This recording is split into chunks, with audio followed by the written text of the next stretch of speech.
After too many rounds of drinks while handling business, I blearily fumbled for my phone and shoved it into the client's hand. "Whatever you do, don't let me call Benjamin Dayton," I slurred. The client raised an eyebrow, clearly amused. "Benjamin Dayton? Is he your ex?" I snapped, drunk and seething.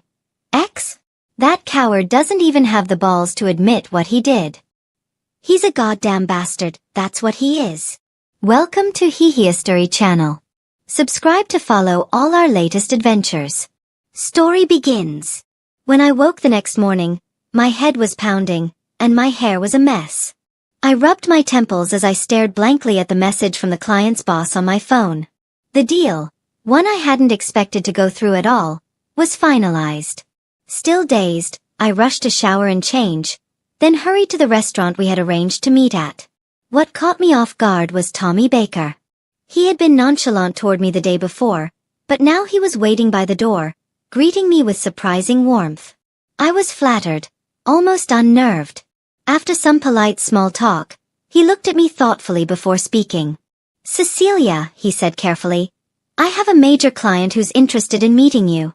If it goes well, you could take at least," he held up 2 fingers, "a solid chunk of the C-City business." My heart leapt with excitement, but a trace of doubt quickly followed. Tommy Baker wasn't just well-connected. He came from old money, the kind of family where luxury was as normal as breathing. Why would someone like him go out of his way to set something like this up for me? "Because of your looks, obviously," my best friend Kiki Brown declared, grabbing my shoulders with a dead serious face. "Your only marketable asset is that stunning face and that killer body." I laughed and shook my head. Tommy Baker grew up surrounded by wealth. He's seen every kind of beauty there is. But when I finished changing into my gown, Kiki's eyes widened as she let out a dramatic gasp. "Cecilia, if I were a man, I'd make damn sure you never left this apartment tonight." I rolled my eyes. "You're exaggerating." Still, she found a pair of high heels and helped me into them with a wistful sigh. "You don't remember that epic romance with Benjamin Dayton, do you?" The mention of his name caught me off guard.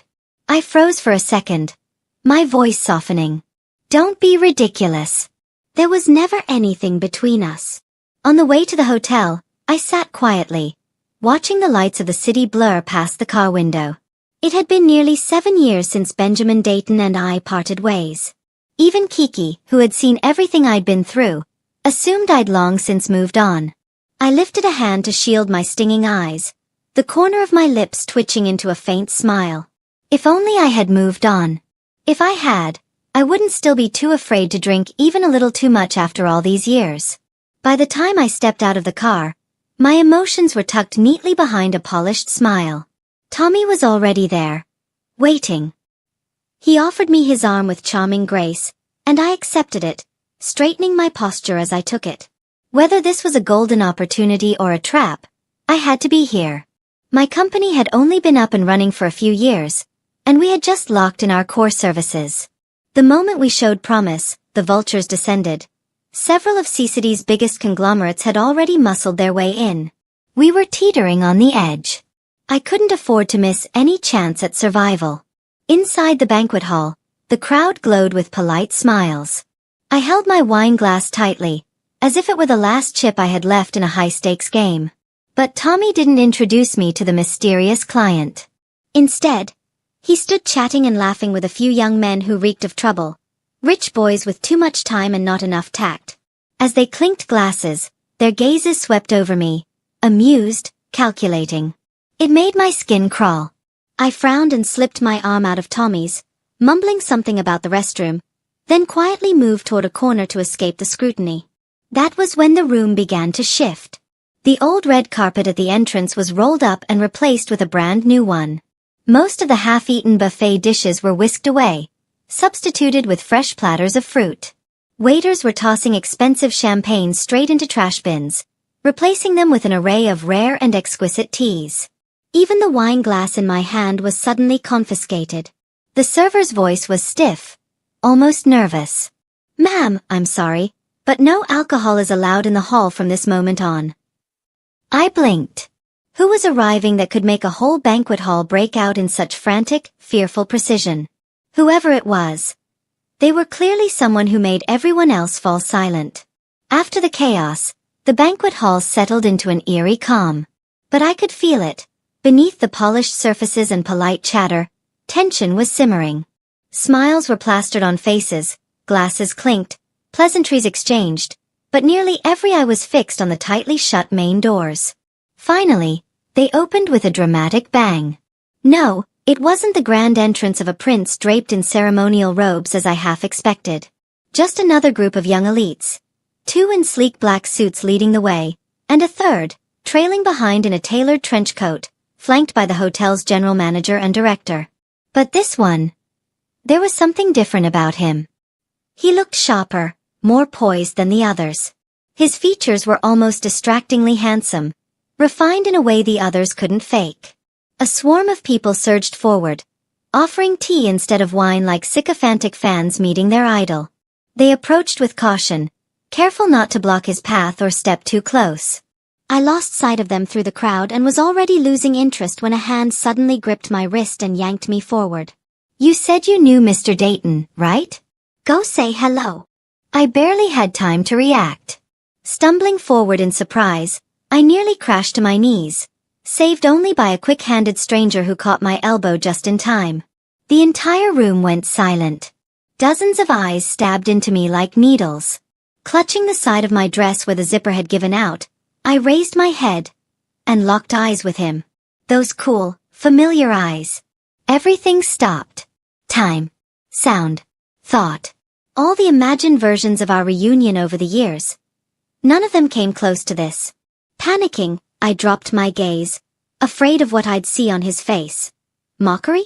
Disdain? I just wanted to get out of there. That single thought clung desperately to what was left of my composure. As I shifted to stand, a suit jacket draped suddenly over my shoulders. The man with the earring, one of the suit-clad elites, glanced back toward Dayton before offering me a sly, knowing smile. "Bring Mr. Dayton's old friend to my private lounge. Get her changed. Make sure she's comfortable." Gasps rippled through the room. Every gaze turned sharper, calculating. I was a fool, but even a fool could see I'd just been played.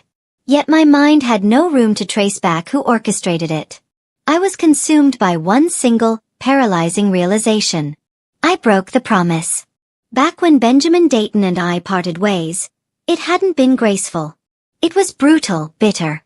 We had sworn to disappear from each other's worlds, no matter how far they stretched. Everyone liked to gossip that we had shared some tragic, legendary romance. But the truth? We were never really together. Benjamin never gave a clear answer, so I never had the right to call myself his girlfriend. People loved the story, how the scrappy girl from a backwater town clung desperately to the wealthy heir, refusing to let go. They whispered that I begged him to take me to see City with him. Word spread so fast, it dragged his stepmother, Mrs. Dayton, to my doorstep. She didn't come quietly. There were no elegant cafes in our town, no refined bistros, just the largest hotel in the county, which she reserved entirely. Even then, she wiped her chair down with alcohol swabs 3 times before sitting. "Miss Fiorentino," she said crisply, "you're a smart girl. I'm sure you know why I'm here." They'd sent others before her. I was exhausted. "I know," I murmured. "I won't cling to him." Clearly, she hadn't expected me to agree so readily. Her rehearsed persuasion died on her lips. She faltered, then simply placed a check in front of me. "Take it," she said. "It's compensation. Just promise never to appear in Benjamin's life again." After she left, Benjamin came to see me one last time. "My mother gave you a check," he said. "Did you take it?" I smiled faintly. I did. It was a generous offer. How could I resist? He frowned, staring at me. "Cecilia, I still want you to go to Newtown for college. I've made arrangements. Once I graduate and come back." "And then what?" I asked, voice tight, my eyes burning. "We stay like this? Always undefined, always in the shadows." Benjamin had always been hard to read. Cold. Never gave anything away. Even when I was breaking down screaming at him, he just looked at me, quiet, unreadable, and said, "We can't be together." The second he said it, I slapped him. Hard. "Benjamin Dayton," I hissed, voice shaking. "As you wish. From now on, we are strangers. I never want to see you again." And we never did. C-City was a whirlwind of champagne and glass towers, an endless blur of lights and laughter. And in a place like that, where millions crossed paths, finding one specific person again should have been impossible. I waited in the lounge, nerves wound tight like a spring, but somehow, perhaps from exhaustion or sheer tension, I ended up falling asleep. When someone gently woke me, it was already past 1 a.m. Still no sign of Benjamin Dayton. Instead, it was the man with the earring, the one who'd thrown his blazer over my shoulders earlier. "I'm David Davidson," he said breezily, flashing me a grin. "Your boyfriend's best buddy." He winked, clearly enjoying himself. "You're that girl Benjamin talks about in his sleep, aren't you?" I froze. The bitterness surged up before I could stop it, flooding my chest and stinging the back of my tongue. "No," I said quietly. "You've got the wrong person. Benjamin Dayton didn't like me. Why would he remember me?" It had been years. He'd probably long since forgotten I even existed. David Davidson eyed me more carefully now, almost to himself. "She looks just like the photos. Couldn't be mistaken." Then he asked, "You're from Slivertown, right?" I nodded. His face lit up. "Then bingo. It's you." That one time Benjamin got drunk, just once mind you, he went absolutely crazy, demanded we drive all night to Slivertown to find someone. He was out of his mind. Feet barely touched the ground before he wanted to run again. Drove me insane. Benjamin had come back? Why? Why would he come back? My heart thudded wildly, a feverish rhythm pounding against my ribs. Just then, a smooth male voice came from outside the room, cool and composed.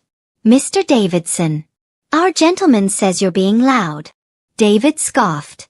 Yeah. I'll quiet down. Wouldn't want to ruin Loverboy's big rescue mission." Then he leaned in toward me with a conspiratorial glint in his eyes. "Tell me something, sister. Between us, Benjamin Dayton, still a virgin?" I blinked, caught so off guard I forgot to be nervous. "What? You know," he whispered, eyes dotting toward the door. "Has he, you know?" A cold, low voice cut in from the doorway. "David Davidson. Get out." I jerked my head up. There he was. Benjamin Dayton. White dress shirt, collar open and a blanket draped casually over his arm. His eyes were calm, expression unreadable, just like I remembered. David didn't argue. He disappeared fast. I didn't dare speak. I was still thinking about the slap. The one that ended everything. Wondering if he'd come to get even. Before I could decide what to say, the jacket on my shoulders was suddenly tugged away. The chill hit my skin and I shivered instinctively. His tall frame leaned over me, the familiar pine-tinged scent of his cologne wrapping around me like a net, gentle but firm, unrelenting. I started backing away, voice shaking. "Someone could come in." He stilled. His gaze dropped to mine.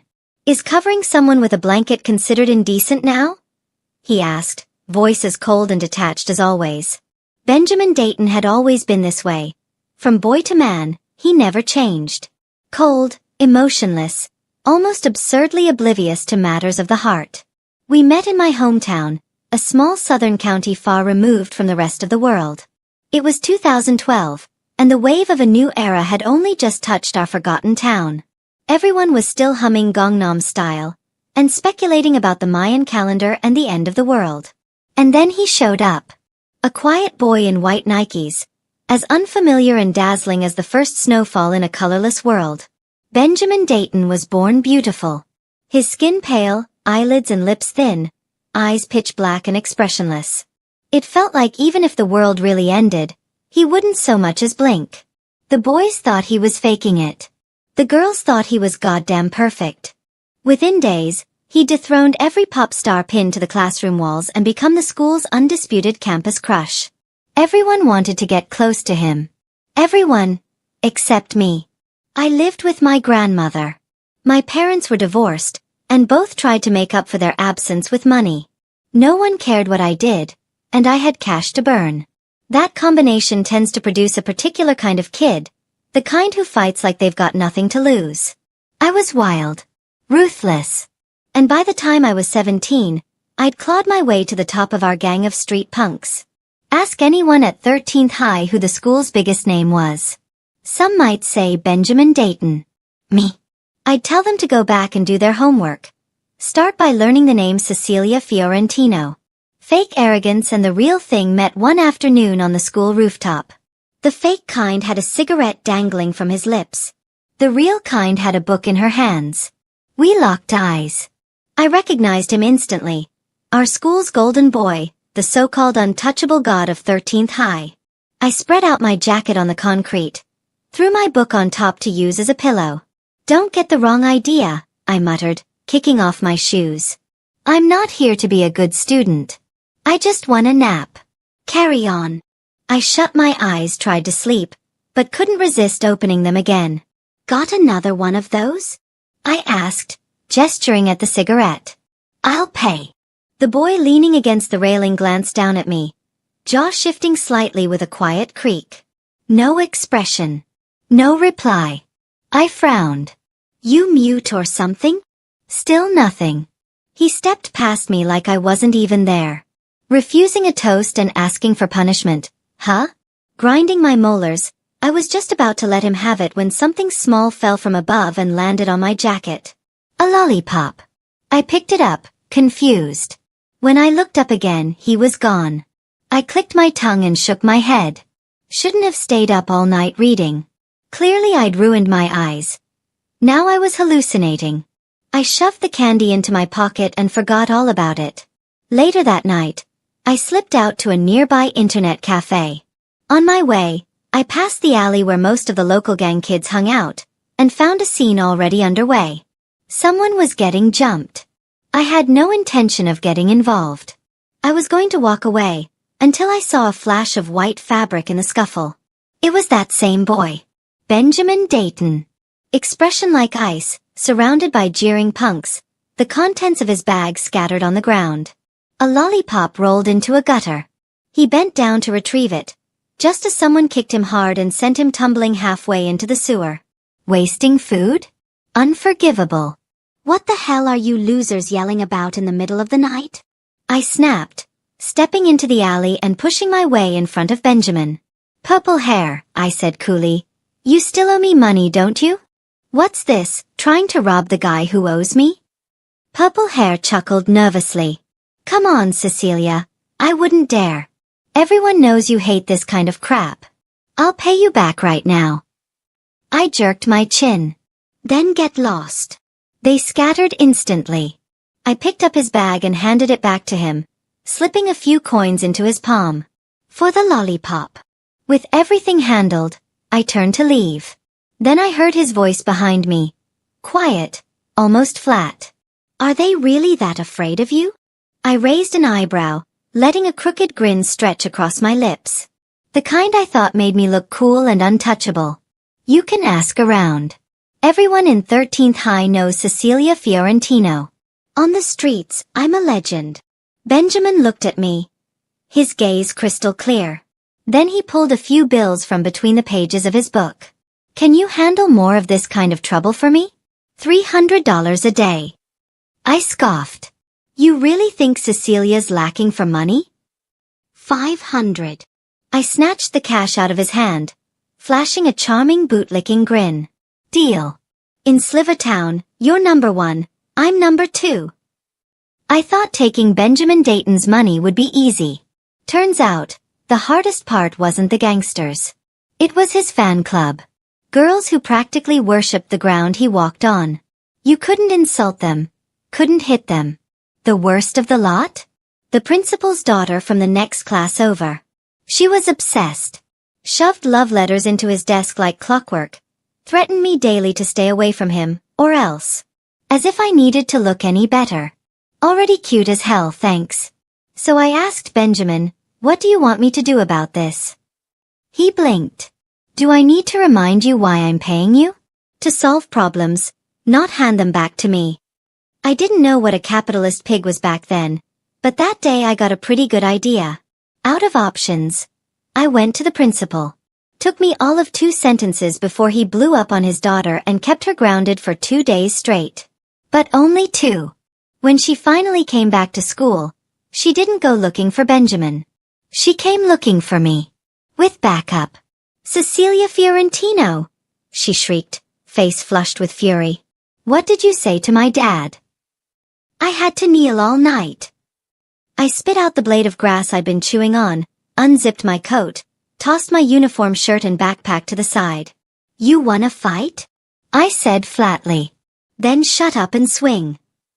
She was so mad her nose was twitching. Hold her down, she screamed. I'm gonna personally teach this girl a lesson. Unsurprisingly, I got the crap beaten out of me. Just as the principal's daughter raised her hand to personally slap me across the face, Benjamin Dayton arrived, with the police. Cradling my clearly fractured arm, I glared at him. Why are you only showing up now? Benjamin paused, hand mid-air with the cotton swab soaked in iodine. I thought you'd win. I practically exploded. Benjamin Dayton. Don't tell me you watched half the fight before calling the cops. He pressed the iodine gently to my wound, not the slightest bit ashamed. You're Cecilia. I figured you'd wrap it up in 5 minutes. The casual click of his tongue stung worse than the iodine. I felt utterly insulted. Son of a... Get those bastards back here. Let's go another 800 rounds. I sprang to my feet, but he caught my wrist with a frown. Cecilia Fiorentino. Sit. You're not done with treatment. His palm was dry, warm, and steady.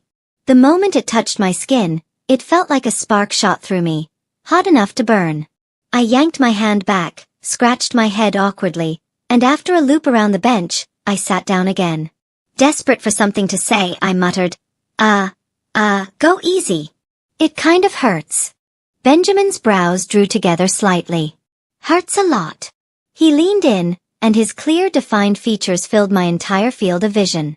I opened my mouth, then blurted out something absolutely ridiculous. Do you want to date me? He froze.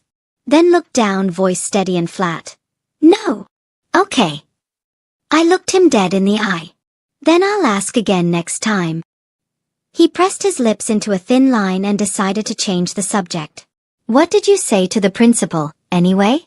Why did he listen to you? Oh, nothing much. That old perv once tried to lure me into his office with snacks. I recorded the whole thing.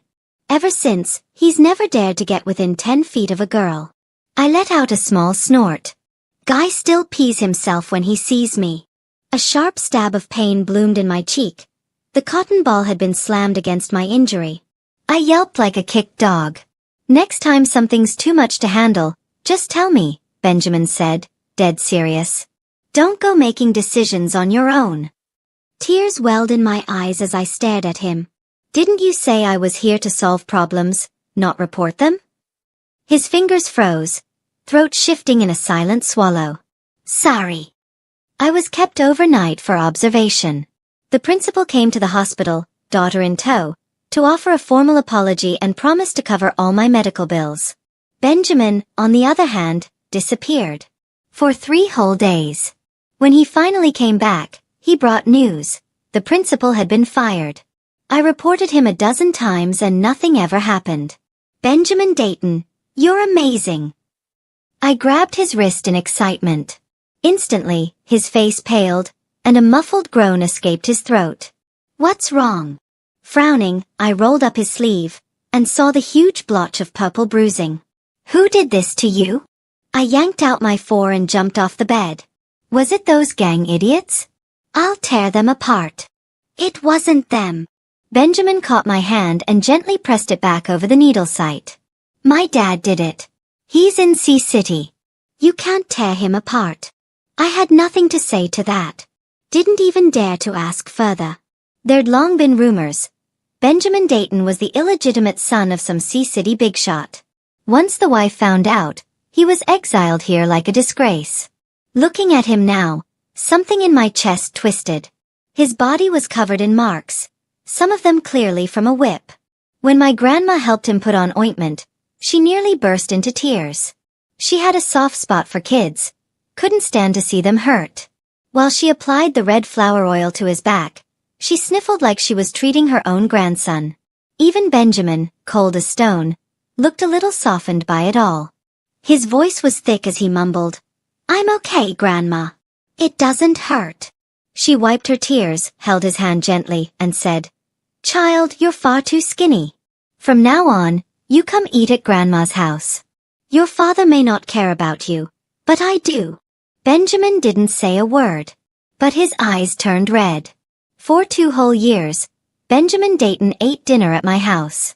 He'd wait for me after school, walk me home, and even tutor me on weekends. People around us constantly asked if I'd finally managed to snag him. I myself had asked him at least 800 times if he wanted to be with me. His answer was always the same: no. Eventually, I gave up. Treated him like one of the boys. It wasn't until the second half of senior year that something finally shifted. We skipped class one afternoon with some friends and went out for barbecue. A few beers in, everyone sprawled out on the grass, laughing, dizzy from the buzz. Benjamin, as usual, didn't say much. He had one arm draped over his eyes, looking like he was asleep. I crawled over, nudged his arm. "Hey, look at the stars." He dropped his arm, lashes lifting slowly. But instead of looking at the sky, he looked at me. I froze. His dark, still eyes held mine. I stammered, "Look at the stars." He gave a slight, crooked smile, voice husky. "I am." Heat shot up my cheeks. I didn't think. I straddled his waist, leaned over him and asked, "Benjamin Dayton, can I kiss you?" He blinked, let out a soft, helpless laugh. "Cecilia Fiorentino, the college entrance exams are coming. What's that got to do with kissing? It's not like I'll get pregnant from one." I leaned in, insistent. Benjamin turned his head, voice low.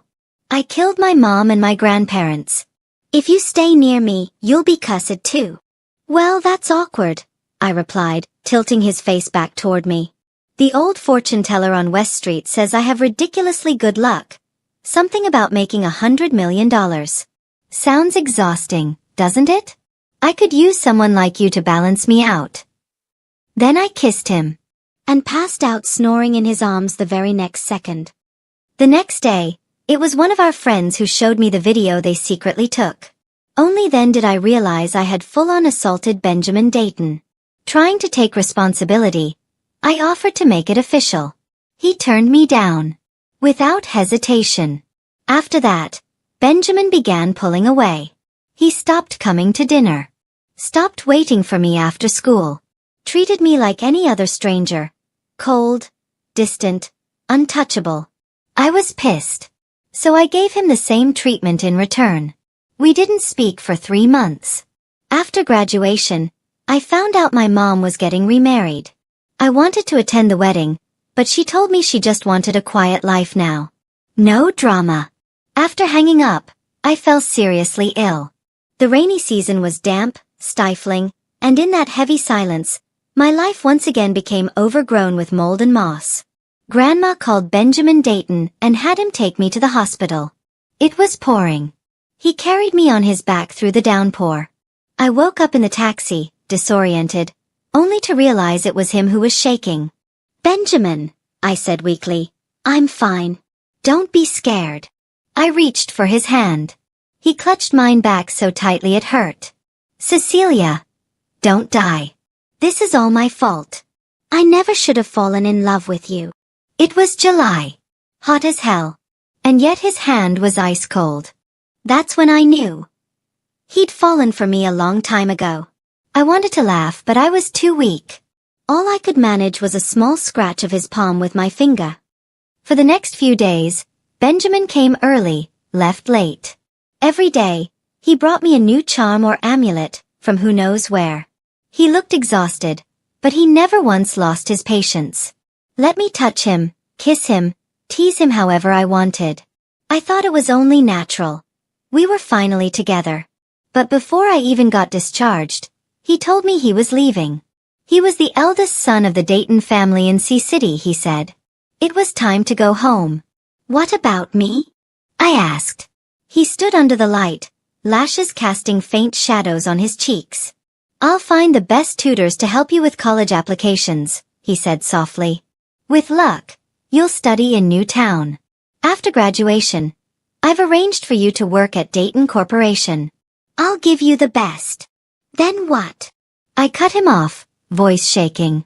Watch you get married and have kids? He swallowed, eyes never lifting.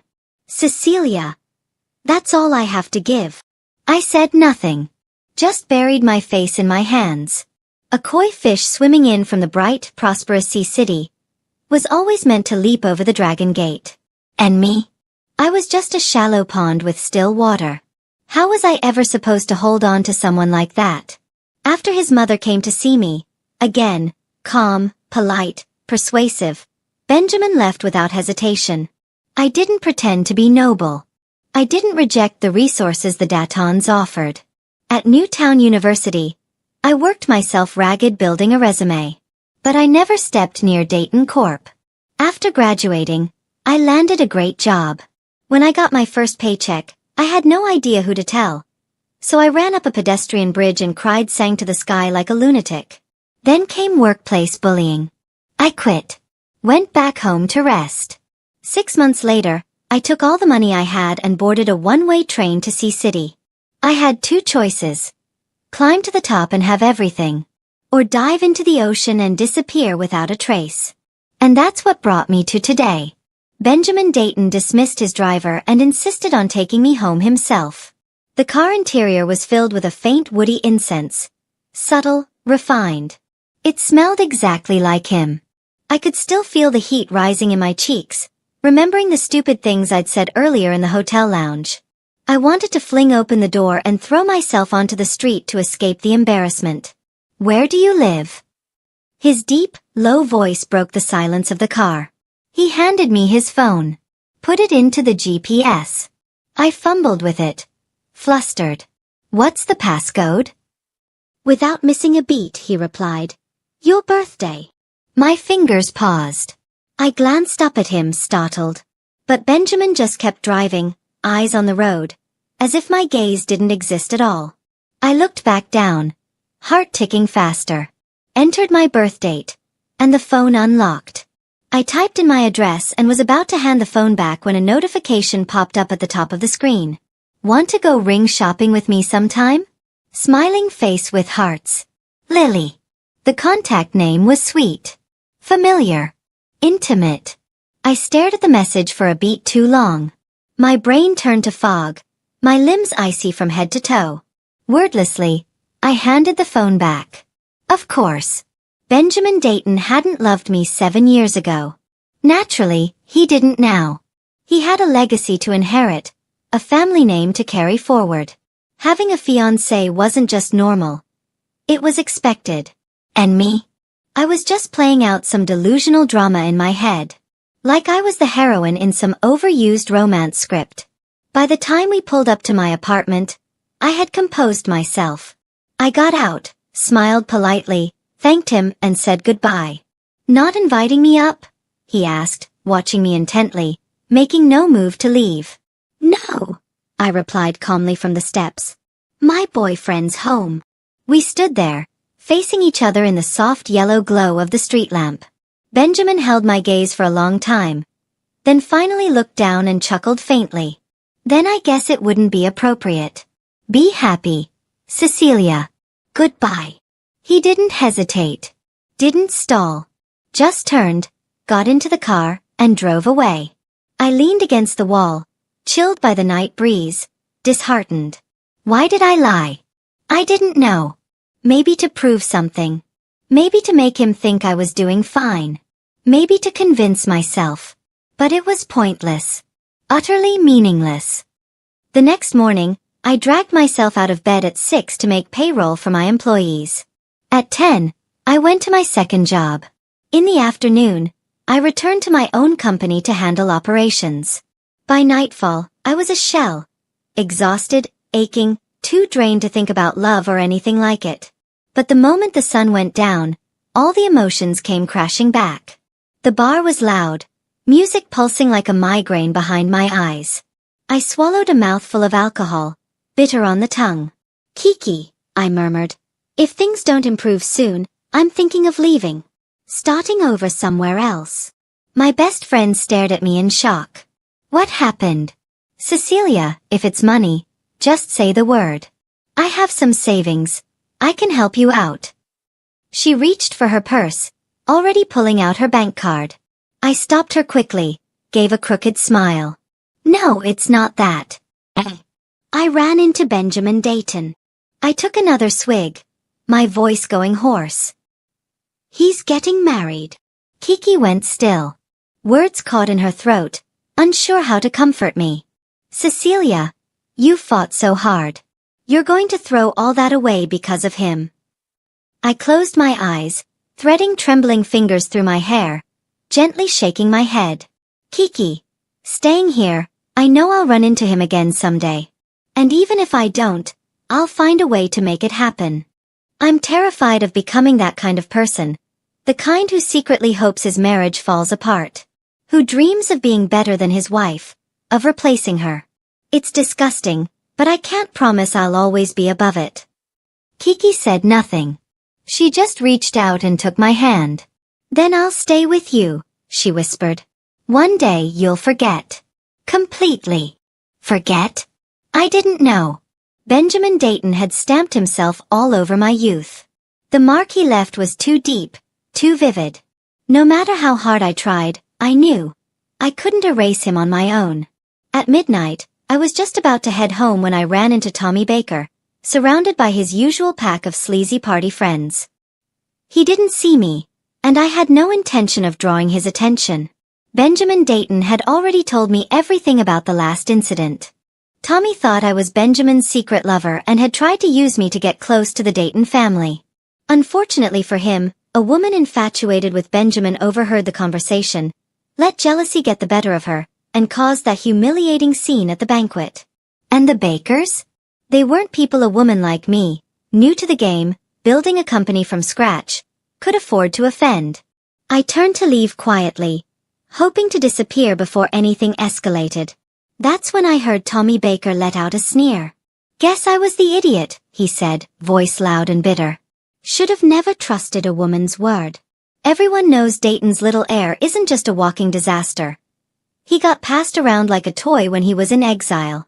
Looks shiny on the outside, but he's rotten underneath."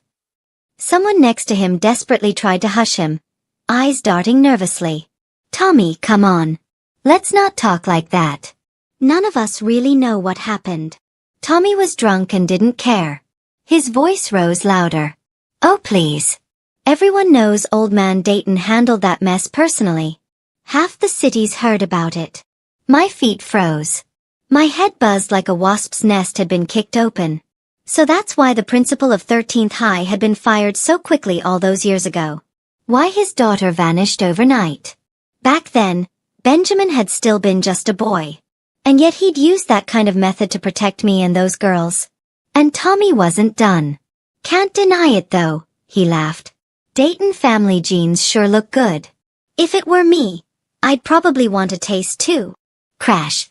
Glass shattered, raining down from above. Tommy Baker's hand flew to his forehead, and came away slick with blood. All eyes turned. A woman stood there, gripping half a broken bottle. Her glare was sharp enough to slice bone. Word by word she spat. "Say one more thing, and I'll tear that disgusting mouth off your face." Tommy's smile twisted as he finally recognized me. Well, well. Cecilia Fiorentino. Still pretending you're Dayton's little side piece, huh? You really think you matter to him? Go ahead, try something. I promise no one here will dare clean up your body after I'm done. I brushed the hair from my face and snorted softly. Go on then. Try me. To be honest, if it were a clean fight, Tommy Baker wouldn't stand a chance. He was the kind of guy who probably hadn't stepped foot in a gym in years. But that bastard played dirty. Got a death grip on my hair and refused to let go. Too bad I played dirtier. I aimed straight for the jewels. Tommy howled, doubled over, but came back swinging, grabbing a stool and smashing it down on my shoulder. Fueled by alcohol and rage, he was wild, nearly feral. And worse, I was running out of strength. He pinned me down, hands clamped around my throat, eyes bulging in fury. "You filthy whore. I'll kill you tonight." I fumbled blindly until my fingers found a glass on the floor. And I slammed it against the back of his skull. He crumpled immediately. I staggered upright, panting, wiping the blood off my face. Tommy groaned, rising unsteadily, grabbing a sharp shard of glass. He lunged at me again. But just then, the door slammed open with a deafening bang. In the next breath, Tommy Baker was kicked square in the chest by a man who looked like he'd just sprinted through a hurricane. I blinked, disoriented, and then fell into a pair of cool arms. Benjamin Dayton pulled me close, hugging me tightly. His voice trembled with fury. "Cecilia Fiorentino, can't you go 1 month without getting into a fight?" Tears spilled from my eyes as I cried. "I don't fight anymore. But he said terrible things about you, and I had to hit him." He sighed deeply, cupped my face, gently wiping away my tears. "Silly girl," he whispered.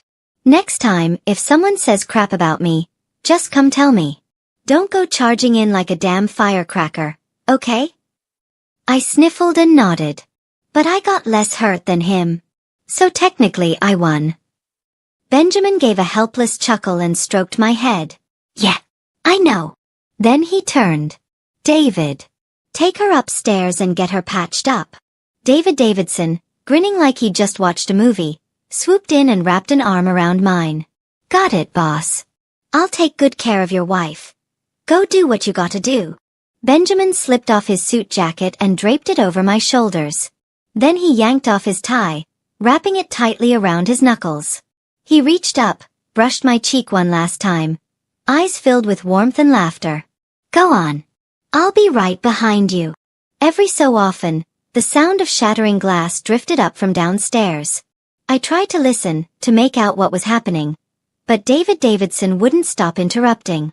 "Cecilia, come on, just tell me already. Is Benjamin Dayton a virgin or not? I'm begging you here. There's a whole horse ranch riding on this bet. I need to know." I pressed my lips together, hesitating before murmuring, "I don't know." "Oh, come on." David scooted closer, his eyes gleaming with nosy anticipation. I've known the guy for years and I've never seen a single woman within 10 feet of him.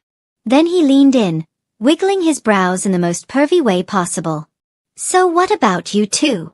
I cut him off, brows lifting. "Isn't he engaged?" David blinked. "Engaged? What are you talking about? Lily?" I asked, uncertain now. He looked more confused than ever. "Lily's his sister." I froze. "His sister?" "Cecilia, come on, tell me the truth," David sang, flopping around beside me like a desperate caterpillar. After a pause, I finally gave in. "We've never done anything. We were both too young back then." "Seriously?" David practically leapt to his feet. "You mean you two are actually doing the whole pure love thing?" He opened his mouth to ask more, but the door creaked open. Benjamin Dayton's voice was cold and flat. "David Davidson. Get out." David scoffed. "TCH. You pure love warriors are no fun. Whatever, enjoy your prize, I've got a horse to collect." With that he disappeared. The room went quiet. Benjamin stood by the door, lowering his eyes as he unraveled the blood-soaked tie from his hand. I couldn't help but look at him. Benjamin was one of those deceptively built men, slim in clothes, but all muscle underneath. His shirt had come undone during the fight, revealing the curve of his chest, taut and broad beneath the crisp lines of his tailored slacks. His shoulders were wide, his waist lean. Every line of him was smooth, controlled power. The kind of body that made your knees feel weak just from looking. Maybe I stared too hard, because his gaze suddenly flicked up, left brow raising. "What are you looking at?" I got to my feet, walked toward him slowly. "You're not married. Can't I enjoy the view?" His eyes darkened, a smirk tugging at one corner of his lips. "Aren't you worried your boyfriend might show up and punch me?" Ha! He was jealous. I bit back a grin and tiptoed up, arms lazily draped around his neck, my eyes drifting toward his lips. My boyfriend's very open-minded. He wouldn't mind at all. Benjamin's body went still, his voice rough. "What do you mean?" I leaned in closer, our noses brushing, and drawled, "I mean, can I kiss you?" The air between us heated instantly. His breath stuttered, chest rising and falling rapidly as he stared into my teasing eyes. Eyes that challenged him, dared him. Then with a low, resigned groan he gave in. He wrapped his arms around my waist, pulled me flush against him, and kissed me hard. It wasn't gentle. It was desperate, demanding, the kind of kiss that said I've waited years for this. Like he wanted to fuse us together, bones and all. Like he needed to carve me into his bloodstream just to breathe again. My heart raced in uneven beats, wild and uncontainable, as if it didn't know what rhythm to follow anymore. We were completely consumed. Nothing else mattered. Not the past, not the consequences, not even the end of the world if it had come crashing through the ceiling. 7 years of thirst, and finally, water. We clawed at each other, trying to taste every drop, as if that could still the trembling in our souls. In the heat of it, Benjamin's hand slipped beneath my shirt, trailing up my side. But just as his fingers brushed the skin above my waist, he suddenly froze. I lifted my head from the crook of his neck, sitting atop his lap, and looked down into his eyes filled with restraint and a quiet ache. "I don't have a boyfriend," I whispered, brushing the strands of hair from my face. "Benjamin Dayton, in all the years Cecilia Fiorentino has been alive, she's only ever loved you." He didn't say anything, but the light in his eyes flared, wild and unmistakable. That night, Cupid didn't just aim. He hit dead center. The next morning, I woke up alone in the hotel. Benjamin Dayton was gone. I searched every corner of the suite, but there was no sign of him. Left with no choice, I messaged David Davidson. He sent me nothing but a location, a church, and a warning. "Whatever you see there, don't be startled. He's only doing it to find peace." The words puzzled me, but I wrote down the address. The church was deep in the mountains, nestled in a remote part of the countryside. It had been nearly 7 years since Benjamin Dayton and I had last parted. Now, surrounded by the thick silvery morning fog, I saw him, just his broad back, standing still. And in that moment, every unanswered question suddenly made sense. Why the Dayton family had cast him off to Sliver Town. Why he didn't want me touching him back in high school. Why he once told me he had killed his mother, his grandparents. Why he feared I'd suffer if I stayed close. Why he panicked when I got sick. Why he always carried those odd little talismans, offering them to me like desperate prayers. He'd been carrying the weight of life's cruelty on his small, adolescent shoulders for so long. It was no wonder he never truly stood tall. I held my breath and followed him, silently, step by step, up the misty slope to the hilltop church. There, beneath the steeple, I watched him bow his head in prayer. A boy who once believed he was cursed, now searching for salvation. I didn't disturb him. I stepped outside the courtyard, crouched down behind the wall, and cried until I couldn't breathe. By the time Benjamin came back down the mountain, I was already waiting, all smiles, pretending like nothing had happened. He looked surprised to see me. "You're up early." I slipped my hand into his, feigning annoyance. "You vanished before sunrise. I thought you were sneaking off after a one-night stand." He chuckled softly.